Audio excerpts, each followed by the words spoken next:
నమస్తే, welcome to Yoyo TV. Jubilee Hills ఉప ఎన్నిక పోరులో కాంగ్రెస్ పార్టీ ప్రచారంలో దూసుకెళ్తా ఉంది. సో డోర్ టు డోర్ క్యాంపెయిన్లో కాంగ్రెస్ పార్టీకి సంబంధించిన ఎమ్మెల్యేలు కావచ్చు, మంత్రులు అందరూ పెద్ద ఎత్తున కూడా పాల్గొంటా ఉన్నారు. సో మనతో పాటు మాట్లాడడానికి షాద్నగర్ ఎమ్మెల్యే ఈర్లపల్లి శంకర్ గారు అయితే ఉన్నారు. అదేవిధంగా TPCC vice president Jhansi Reddy గారు కూడా మనతో పాటు ఉన్నారు. సార్, ఎట్లా సాగుతుంది మరి ప్రచారం? డోర్ టు డోర్ క్యాంపెయిన్ చేస్తూ ఉన్నారు. దాదాపుగా కాంగ్రెస్ పార్టీకి సంబంధించిన మంత్రులందరూ, ఎమ్మెల్యేలు అందరూ కూడా తిరుగుతున్నారు. ప్రజల్లో ఎట్లా ఉంది ఆదరణ? చాలా స్పందనగా ఉంది. నవీన్ యాదవ్ గారు ఇక్కడ ప్రజలలో ఉంటూ ప్రతి వ్యక్తితోని సంబంధాలు ఉన్నాయి, ప్రతి వ్యాపారస్తులతో సంబంధం ఉంది, ప్రతి కాలనీలో వాళ్ళ సేవలు ఉన్నాయి. కాబట్టి వాళ్ళ నాయన పేరు, వాళ్ళ పేరు బాగా ఉంది. దానికి ఈరోజు పార్టీ కూడా పిసిసి అధ్యక్షులు కానీ, రాష్ట్ర ముఖ్యమంత్రి కానీ, ఏఐసిసి అధ్యక్షుడు కానీ ఒక సరి అయిన నిర్ణయం తీసుకోవడం జరిగింది. ఈ స్థానిక సమస్యల మీద ఎవరైతే పోరాటం చేసి ఇక్కడ స్థానిక సమస్యలు తీర్చే వ్యక్తికి టికెట్ ఇవ్వడం జరిగింది. కాబట్టి గత 3 సార్లు ఎన్నిక కాబడ్డ ఎమ్మెల్యే గారు ఇక్కడ ఏమి పని చేయలేదనేది నిర్ధారణకు వచ్చింది. ఉదాహరణకు నాలా కానీ, డ్రింకింగ్ వాటర్ కానీ ఏ మాత్రం ప్రజలల్లో ఉండి ప్రజలకు చేసిన పని ఏమి లేదని చెప్పి ప్రతి ఒక్క ఓటర్ మహాశయుడు మేము ఇంటింటి ప్రచారం చేస్తూ ఉంటే అక్క ఝాన్సీ రెడ్డి గారు కూడా ఉన్నారు నాతో పాటు. కాంగ్రెస్ కార్యకర్తలు, స్థానికంగా డివిజన్ ప్రెసిడెంట్ గారు కూడా ఉన్నారు, స్థానిక బూత్ కమిటీ మెంబర్లు కూడా ఉన్నారు.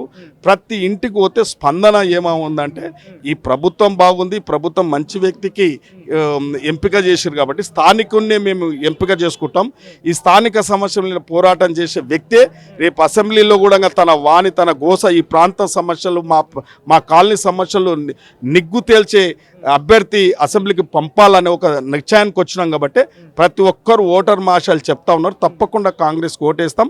నవీన్ యాదవ్ అనే పిల్లగాడు మా పిల్లగాడు, తప్పకుండా అతన్ని ఎమ్మెల్యేగా చూడాలనుకుంటామని చెప్పి ప్రజలు పూర్తిగా అపూర్వమైన స్పందన కనిపిస్తూ ఉంది. కాబట్టి ఇలా రాష్ట్ర ప్రభుత్వం, ఇలా ప్రజాపాలన ప్రభుత్వం, రాష్ట్ర ముఖ్యమంత్రి గారు కూడా ప్రజలు ఇచ్చిన అవకాశాన్ని ఒమ్ము చేసుకోకుండా దాదాపు 14-15 గంటలు పనిచేస్తూ ప్రజలకు ఇలా ఎప్పుడు సెక్రటేరియట్కు ప్రజలకు అందుబాటులో ఉండే వ్యక్తి. కాబట్టి మనం చూస్తూ ఉన్నాం ఇలా ఒక మొనార్కు, ఒక పార్టీ మొనార్కు ఏం చేస్తూ ఉన్నాడంటే కుల్టిర రాజకీయాలు చేసి ఏదో కాకమ్మ కథలు, బుడుబుడుగా శాతలు మళ్ళా మందిని మోసం చేయాలని చెప్పి ఒక పార్టీ ప్రయత్నం చేస్తూ ఉంది. కాబట్టి ఆ పార్టీ ఎంతో మొనార్క్ అంటే ఇవ్వల్ల కూడా రాష్ట్రం మొత్తం కూడా బుద్ధి చెప్పినా కూడా మళ్ళీ ఇవాళ ఫామ్ హౌస్లలో అనుకున్నా. సో నిన్న ఏదైతే బీఆర్ఎస్ పార్టీకి సంబంధించిన సమావేశంలో కూడా నవీన్ యాదవ్ కోటేస్తే ఒక రౌడీ షీటర్కు ఓటేసినట్టు కూడా అని చెప్పేసి మాజీ ముఖ్యమంత్రి మాట్లాడుతున్నారు. ఏం సమాధానం?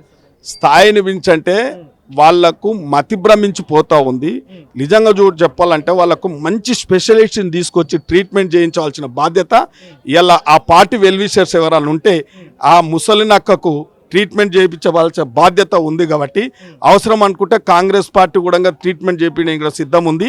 ఆ ట్రీట్మెంట్ ఏదో నవీన్ యాదవ్ జవాబు చెప్తాడు. రేపు రౌడీ షీటర్ ఎవరో, మంచి ఎవరో, సత్యహరిచంద్రుడు ఎవరో, ఈ రాష్ట్రాన్ని పీల్చి పిప్పి చేసింది ఎవరో, ప్రజాస్వామ్యం తెలంగాణ ముసుగులో ఈ రాష్ట్రాన్ని ఎవరు ముంచిరో అందరికీ తెలుసు. కాబట్టి ఒకసారి బుద్ధి చెప్పిరు, రెండోసారి చెప్పిరు, మూడోసారి కూడా నవీన్ యాదవే చెప్పబోతా ఉండు ఆ ముసలినక్కకి బుద్ధి. బీజేపీ నాయకులు మాట్లాడుతా ఉన్నారు. ఒక ఎంఐఎం అభ్యర్థిని తీసుకొచ్చి కాంగ్రెస్ పార్టీ ఎమ్మెల్యే అభ్యర్థిగా పోటీ చేస్తా ఉందని చెప్పేసి బీజేపీ అధ్యక్షులు రామచంద్రరావు మాట్లాడతారు. ఏం సమాధానం? వాళ్ళ బీజేపీ పార్టీ లోపాకార ఒప్పందాలు తెలిసి వాళ్ళు ఎవరితోనూ కొల్లీడైనరు, ఏమి భయభ్రాంతులకు చూసి ఈ నేరస్తులను కాపాడుకుంటూ ఈ రాష్ట్రంలో జరిగిన నేరాలు, ఘోరాలు, అవినీతి అక్రమాలు ఎవరైతే చేసిరో వాళ్ళని కాపాడి అడ్డం పెట్టి బ్లాక్మెయిల్ చేసి ఇలా మొన్నటి ఎన్నికల్లో, ఎంపీ ఎన్నికలలో మీరు అందరూ చూసిర్రు, డిపాజిట్లు పోయినాయి. అంటే ఎందుకంటే లోపాకార ఒప్పందాలు ఉన్నాయి. కాబట్టి ఒక ప్రజలు నచ్చిన నాయకుడు, ప్రజలు మెచ్చిన నాయకుడు, కాంగ్రెస్ పార్టీ నచ్చిన నాయకుడు రాష్ట్ర ముఖ్యమంత్రిగా ఉన్నాడు. కాబట్టి ఈ రాష్ట్ర ముఖ్యమంత్రి దగ్గర ఈ బీఆర్ఎస్ పార్టీ కుప్పగంతులు, ఈ బీజేపీ చేసే ఎత్తుగడలు ఏమి సాగనివ్వరు. కాబట్టి కాంగ్రెస్ కార్యకర్తలు అన్ని గ్రహించే ఇవాళ కాంగ్రెస్ పార్టీని గెలిపేయడానికి వాళ్ళ ఎత్తుగడలన్నీ చిత్తులు చేస్తాం. వాళ్ళు లోపాయకారోపాలందరినీ కూడా చిత్తు చేసే ఈ నవీన్ యాదవ్ని గెలిపించబోతున్నాం. దాదాపు రాసుకోండి 50-60 వేల మెజార్టీతో గెలవబోతుండు నవీన్ యాదవ్ గారు.